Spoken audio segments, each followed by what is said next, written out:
अस्सलाम वालेकुम। खैर दे बराबर दे। अच्छा, लास्ट टाइम हमने पढ़ा था अबाउट सेल मेम्ब्रेन, यानी सेल मेम्ब्रेन का सेकंड नाम क्या था हमारे पास, इसको हम प्लाज्मा मेम्ब्रेन का नाम भी देते थे। अच्छा, जैसे उसको रिवाइज कर लेते हैं, लास्ट हमारा जो लेक्चर था उसको रिवाइज कर लेते हैं। तो हमारे पास जो सेल मेम्ब्रेन था ये क्या था, ये outer most boundary in animal cell. Animal cell में ये क्या होता था, आउटर मोस्ट बाउंड्री था। इसके बारे में जो हमने थ्योरी को वो डिस्कस किया था, प्लाज्मा फ्लूइड मोज़ेक मॉडल के बारे में हमने क्या किया था, स्टडी किया था। यानी फ्लूइड मोज़ेक मॉडल के हिसाब से इसमें क्या था, इसमें हमारे पास लिपिड बाइलेयर होते थे, और जो लिपिड बाइलेयर होते हैं उसमें क्या होते हैं, प्रोटीन जो होते हैं वो फ्लैट अबाउट कर लेते हैं। यानी उसके अंदर क्या हो जाते हैं, लिपिड का बाइलेयर होता है, जो सेल मेम्ब्रेन प्लाज्मा मेम्ब्रेन होता है हमारे पास, लिपिड बाइलेयर होता है, और उसके अंदर क्या होता है, प्रोटीन होते हैं। यानी उस प्रोटीन के डिफरेंट फंक्शन थे, यानी ट्रांसपोर्ट वगैरह करने में उनका अहम रोल होता था। इसके अलावा सेल मेम्ब्रेन में हमारे पास जो कार्बोहाइड्रेट भी शामिल था, उसमें हमारे पास कार्बोहाइड्रेट क्या करते थे, वो सेल रिकॉग्नाइजेशन के, यानी दूसरे वो जितने भी वो उनसे मिलके ग्लाइकोप्रोटीन ग्लाइकोलिपिड से मिलके वो सेल रिकॉग्नाइजेशन में क्या करते थे, हेल्प आउट करते थे। इसके अलावा हमने पढ़ा था जो सेल मेम्ब्रेन का फंक्शन के बारे में हमने पढ़ा था कि सेल मेम्ब्रेन के फंक्शन में हमारे पास सेल मेम्ब्रेन के बहुत सारे फंक्शंस थे। उनमें क्या होता था, वो चूँकि आउटर मोस्ट बाउंड्री इसीलिए सेल को प्रोटेक्ट करता था। इसके अलावा वो क्या करता था, इसके अलावा जो सेल मेम्ब्रेन है वो डिफरेंट ऑर्गेनेलीज को क्या करते थे, वो ट्रांसपोर्ट करने में मदद करता था, और सेल को जो क्या करता था, सेल को प्रोटेक्ट करता था। इसके अलावा ये क्या होता था, सेमी परमेबल मेम्ब्रेन होता था। यानी बात जो चीज़ें सेल को ज़रूरत होती है उनको अंदर आने देता है, बाहर जाने देता है, यानी सेमी परमेबल होता था। So when we talk about today topic, the day of today, first of all I would like to talk about the objectives of today's recording. So first of all we will discuss about cytoplasm. After cytoplasm we will discuss about endoplasmic reticulum, and after endoplasmic reticulum we will discuss about ribosomes. So आज के जो हमारे objectives हैं वो number 1 में हमारे पास है cytoplasm. आज हम साइटोप्लाज्म के बारे में डिटेल में पढ़ेंगे। द नेक्स्ट भी है एंडोप्लाज्मिक रेटिकुलम के बारे में हम पढ़ेंगे, और एंडोप्लाज्मिक रेटिकुलम में हमारे पास 2 टाइप्स होते हैं, smooth endoplasmic reticulum and rough endoplasmic reticulum. So आज हम इसके बारे में थोड़ा डिटेल में पढ़ेंगे। The last we will discuss about ribosomes के बारे में पढ़ेंगे, और उसके फंक्शन वगैरह के बारे में हम पढ़ेंगे। अच्छा, so first of all I would like to draw a structure of an animal cell.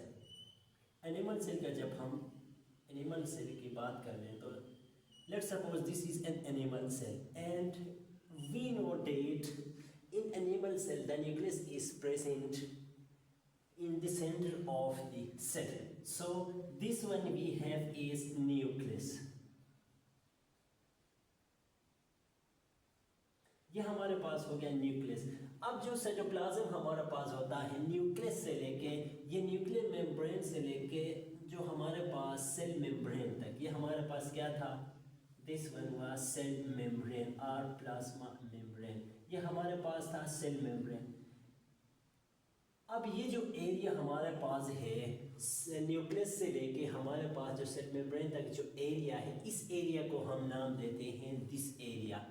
This overall area is known as cytoplasm. इसको हम क्या नाम देते हैं, साइटोप्लाज्म का नाम देते हैं।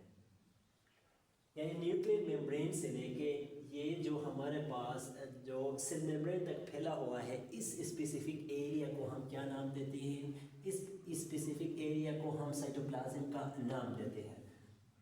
अब चूँकि हमें पता है साइटोप्लाज्म के अंदर क्या है, बहुत सारे ऑर्गेनेलीज इसके अंदर पाए जाते हैं। उसको लेट सपोज बात कर लें, इसके अंदर क्या होते हैं, माइटोकॉन्ड्रिया वगैरह इसके अंदर पाए जाते हैं। इसके अलावा माइटोकॉन्ड्रिया के अलावा इसमें बहुत और ऑर्गेनेलीज लाइक हमारे पास साइटोस्केलेटन हो गया, और इसके अलावा राइबोसोम्स हो गए। इसके अलावा बहुत सारे मेन ऑर्गेनेलीज क्या हो जाते हैं, ये साइटोप्लाज्म के अंदर होते हैं। अब ये क्या कर लेता है, जो साइटोप्लाज्म की बात कर लें तो इनके लिए क्या, डिफरेंट ऑर्गेनेलीज के लिए ये एक स्पेस प्रोवाइड करता है। इसके अंदर क्या हो जाते हैं, बहुत सारे केमिकल रिएक्शन अगर होते रहते हैं। जो साइटोप्लाज्म हमारे पास होता है उसके अंदर बहुत सारे केमिकल रिएक्शन अगर होते रहते हैं। लाइक हमारे पास जब हम बात कर लें ग्लाइकोलाइसिस की, तो क्या ग्लाइकोलाइसिस किधर परफॉर्म हो रहा होता है? ग्लाइकोलाइसिस साइटोप्लाज्म के अंदर परफॉर्म हो रहा होता है। अब इसको हम क्या नाम देते हैं? इसको हम नाम देते हैं cytoplasm.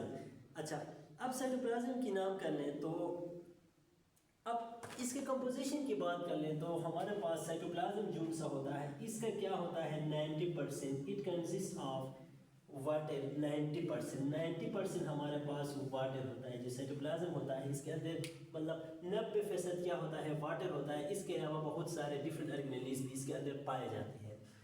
So this was about cytoplasm का जो है ना शॉर्ट ब्रीफ, ये हमारे पास डेफिनेशन था कि साइटोप्लाज्म क्या होता है। आई थिंक सो कि आपको क्लियर हो गया होगा। So the next topic we have is cytoplasm के बाद अब हमारे पास दूसरा जो टॉपिक है वो है, अब साइटोप्लाज्म के फंक्शन क्या, बहुत सारे फंक्शन की बात करें तो साइटोप्लाज्म हमारे पास ऑर्गेनेल्स के लिए क्या करता है?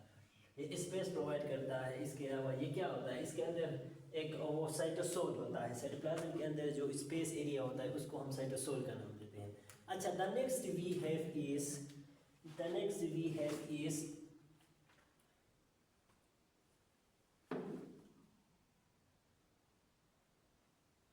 अच्छा the next we have is endoplasmic reticulum.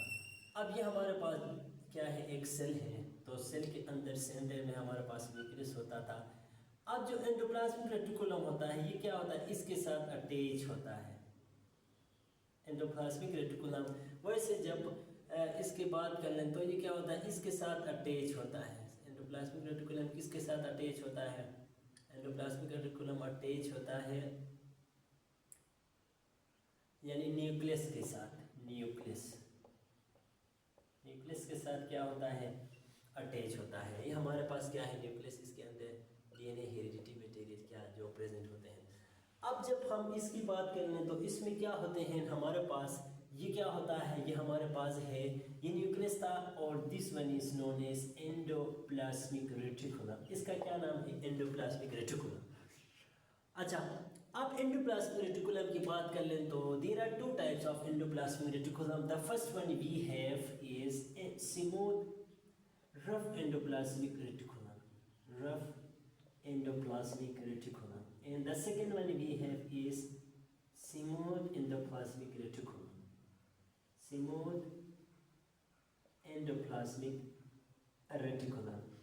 अब जो रफ होता है as the name indicate that जो रफ एंडोप्लाज्मिक रेटिकुलम हमारे पास होता है इसके ऊपर क्या होते हैं? राइबोसोम्स अटैच होते हैं। लाइक हम जब इसके बात कर ले, like this one we have endoplasmic reticulum, then this one will be rough endoplasmic reticulum. यानी रफ एंडोप्लाज्मिक रेटिकुलम के साथ क्या हो जाते हैं? राइबोसोम अटैच होते हैं। अच्छा, अब जब इसके फंक्शन की बात कर लें, चूंकि राइबोसोम्स के साथ अटैच होते हैं तो इसका फंक्शन क्या है?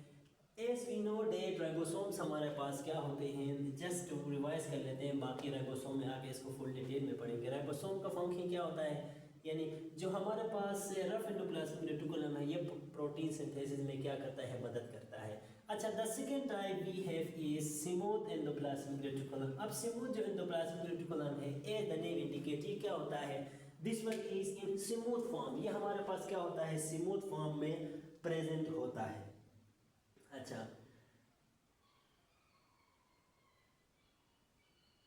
अब ये जो हमारे पास flat and sac like structure है, ये हमारे पास flat and sac like structure एक दूसरे के ऊपर क्या हुए हैं? अटैच हुए हैं, लाइक इस तरीके से फ्लैट एंड सेक स्ट्रक्चर। अब ये जो flat and sac structural unit है इसको हम नाम देते हैं सिस्टर्न। सिस्टर्न का नाम देते हैं। किनको? जिन चीज़ों से मिल के ये जो हमारे पास एंडोप्लाज्मिक रेटिकुलम बनता है उसको सिस्टर्न का नाम देते हैं। ये इस तरीके का क्या हो जाता है? ये सिस्टर्न मुख्तलिफ सिस्टर्न कंबाइन होकर एक एंडोप्लाज्मिक रेटिकुलम बनाते हैं। अच्छा, अब जो smooth endoplasmic rough endoplasmic reticulum का फंक्शन हमारे पास क्या हो गया? Protein synthesis. यानी प्रोटीन को क्या करता है? सिंथेसिस करता है। और जो हमारे पास स्मूथ एंडोप्लाज्मिक रेटिकुलम होता है it is it help in the synthesis of lipid. Lipid synthesis में ये इसका अहम रोल होता है। इसके अलावा डिटॉक्सिफिकेशन ऑफ ड्रग्स। इसका दूसरा जो मेन फंक्शन है वो क्या करता है, जो हमारे पास स्मूथ एंडोप्लाज्मिक रेटिकुलम है, ये डिटॉक्सिफिकेशन ऑफ हार्मफुल सब्सटेंसेस, यानी ये क्या कर लेता है, जितने भी हार्मफुल सब्सटेंसेस हमारे पास होते हैं इनको डिटॉक्सिफाई करता है, यानी उनके असरात उनको ख़त्म कर लेता है। So this was about smooth endoplasmic reticulum and rough endoplasmic reticulum. So in the next we will discuss about, so अब ये वीडियो थोड़ा लेंथी हो गया, so then in next video we will discuss about ribosome in more detail. अब इसमें जो है ना वीडियो काफ़ी टाइम हो गया, तो इसको जो है ना अगर टाइम ज़्यादा लगा तो राइबोसोम को जो है ना क्या, this one is an important organelle, बहुत ज़्यादा इम्पॉर्टेंस है इसका, तो इसके लिए हम एक अलहदा वीडियो बनाते हैं जिसमें इंशाल्लाह हम इसको फुली जो है ना सही तरीके से ब्रीफली इसको क्या कर लेंगे, डिस्कस करेंगे. So thanks for watching and take care. अल्लाह हाफ़िज़.